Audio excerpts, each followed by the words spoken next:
सभी को राधे राधे।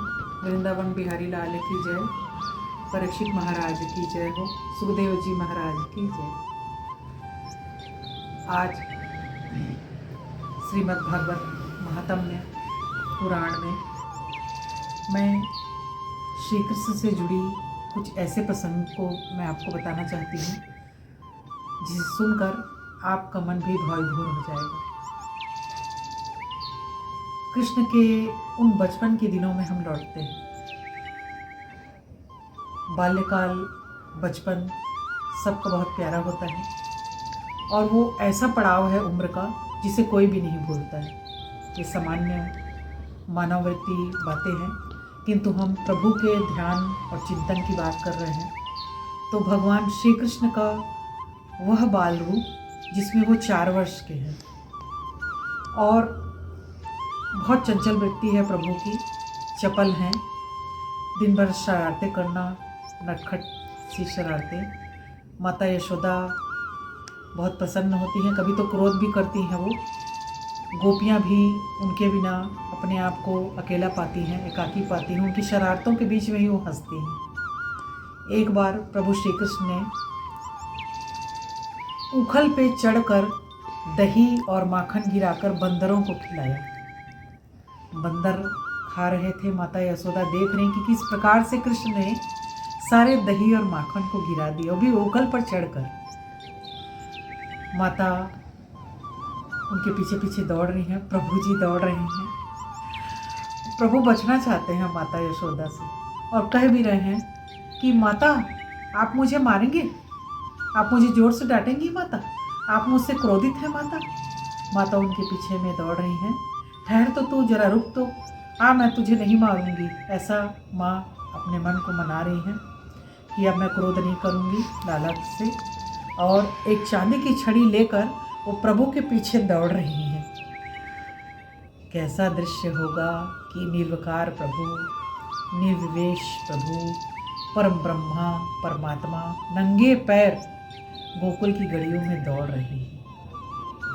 माता उनके पीछे पीछे दौड़ लगा रही हैं, प्रभु सामने हैं, आगे हैं। इस प्रकार से अद्भुत दृश्य है। माता रिझाने के लिए प्रभु को कह रही कि ठहर, मैं तुझसे क्रोधित नहीं हूँ, ना ही तुझे मैं मारूंगी। सुखदेव जी महाराज परीक्षित राजन से कहते हैं कि परीक्षित सावधान, नान्यप्यम बहिष्यम नवत्माम स्वातस्य ब्रहारी पूर्वाणी मातस्य जा कृपाश्च च। अर्थात राजन, जिसका ना आदि है ना अंत है, उस प्रभु की को अपना पुत्र मानना। माता यशोदा ये क्या कर रही है? कैसा अद्भुत दृश्य है कि ऐसे परम ब्रह्म को अपना पुत्र मानकर उसके पीछे पीछे दौड़ रही हैं माता यशोदा। इस प्रकार से सुखदेव जी महाराज उस अद्भुत दृश्य को हम सभी श्रवणकर्ताओं को दिखाना चाहते हैं परोक्ष रूप से। और इस प्रकार से माता निर्णय लेती हैं कि अब मैं जिस उखुल से भगवान श्री कृष्ण ने चढ़कर बंदरों को माखन और दही खिलाया है, अब उन्हीं उखुल पे मैं प्रभु को बांधूंगी। और माता यशोदा ने 20 हाथ रस्सी लाए और उखुल से प्रभु को बांध रही है। रेशम की डोरी है। माता यह भी ख्याल रख रही है कि मेरे लाला को कहीं चोट ना आए, कहीं लाल निशान ना पड़ जाए शरीर पर। 4 वर्ष का बालक कितना बड़ा होता है।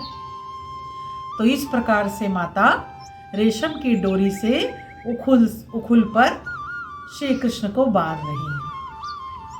अब यह क्या, 20 हाथ रस्सी उस 4 वर्ष बालक के लिए कम पड़ गया? 2 अंगुल कम पड़ जाती थी रस्सी बार बार। ऐसा क्यों? ऐसा इसलिए क्योंकि 2 प्रकार की शक्ति होती है, एक माधुर्य शक्ति और दूसरी है ऐश्वर्य शक्ति। माधुर्य शक्ति अर्थात कि यह मेरा गोपाल बन के आया है, मैं इसे बांध कर रहूंगी, और ऐश्वर्य शक्ति ये भगवान है, मैं इसे बंधने नहीं दूंगी। ये दोनों अलग अलग शक्तियां हैं। तो जब भगवान श्री कृष्ण ने देखा कि माता परिश्रमित कार्य कर रही हैं, मुझे बांधकर परेशान हो रही हैं, तब श्री कृष्ण ने क्या निर्णय लिया, उससे पहले और मैं बताना चाहूँगी कि वहाँ उखुल के रूप में कश्यप ऋषि है और रेशम की डोरी के रूप में माता अदिति है। महर्षि कश्यप और माता अदिति नहीं चाहते कि उनके वामन को कोई इस प्रकार से बांधे, इसलिए शायद 2 अंगुल कम पड़ रही थी। तब श्री कृष्ण भगवान ने निर्णय लिया कि मैं स्वतः ही बंध जाऊंगा, स्वयं ही बंध जाऊंगा, अब माता को परेशान नहीं करूंगा। और इस प्रकार से भगवान श्री कृष्ण आप ही आप उस उखुल से बंध गए।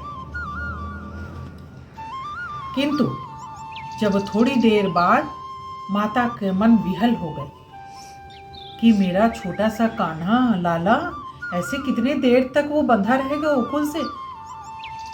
उनके ऊपर करुणा आ गई। एक माता तो है भाई, माता का हृदय है, सजा दी है, पर ज़्यादा देर तक तो माता अपने पुत्र को, अपने लाला को, किसी भी माता की बात है, अपनी संतान को वह कष्ट में नहीं देख सकती। और प्रभु तो वात्सल्य भाव के भूखे हैं, वात्सल्य भाव के भूखे हैं, इसीलिए तो उन्होंने पूतना का भी उद्धार किया ना। उन्होंने तो अपने स्तन पे जहर लगा के आया था, किंतु जहर वाले दूध का पान करके भी माता पूतना को माता यशोदा से पहले ही परम गति दे दिया प्रभु ने। तो प्रभु वात्सल्य भाव के भूखे हैं। तो दूसरी ओर देखने में आता है कि उस जहां पर गोकुल के जिस क्षेत्र में भगवान श्री कृष्ण को बांधा गया था उखुल से, वहीं पर 2 वृक्ष थे, यमला अर्जुन और अशोक का पेड़। ये कुबेर के दोनों पुत्र हैं। कहा जाता है कि नारद ऋषि का अपमान होने के कारण कुबेर के दोनों पुत्रों को नारद जी ने श्राप दिया था और श्राप से मुक्ति की का परिणति भी बताया था कि भगवान श्री कृष्ण के संस्पर्श से तुम पुनः मोक्ष को प्राप्त करोगे, अर्थात पुनः जीवित हो जाओगे। इस प्रकार से भगवान श्री कृष्ण जब घुट मन चलते चलते प्रभु वृक्ष को कोहनी से स्पर्श करते हैं, तो आप ही आप दोनों वृक्ष पुरुष बन जाते हैं, प्रभु को प्रणाम करते हैं। प्रभु पूछते हैं, भगवान पूछते हैं, तुम लोग कौन हो? अपना परिचय देते हैं दोनों, हम कुबेर पुत्र हैं भगवान। क्या चाहते हो, बोलो, क्या वर मांगते हो? प्रभु ने पूछा। उन्होंने कहा कि इन नेत्रों में तुम्हारे दर्शन हो, कानों से केवल तुम्हारी कथा सुने, मस्तक केवल तुम्हारे चरणों में ही झुके, और जहाँ देखें प्रभु वहाँ तुम ही तुम हमें नजर आओ। बस ऐसा वर दे दो प्रभु, ऐसा वर दे दो। इस प्रकार से प्रभु ने उनकी इच्छा पूर्ण कर दी और उनको कहा, जाइए आप लोग स्वर्ग की ओर जाइए, और उनको स्वर्ग की ओर प्रस्थान करने का आदेश दिया प्रभु ने। बोलिए राधे राधे। वृंदावन बिहारी लाल की जय। राजा परीक्षित महाराज की जय। सुखदेव महाराज की जय हो। बोलिए राधे राधे।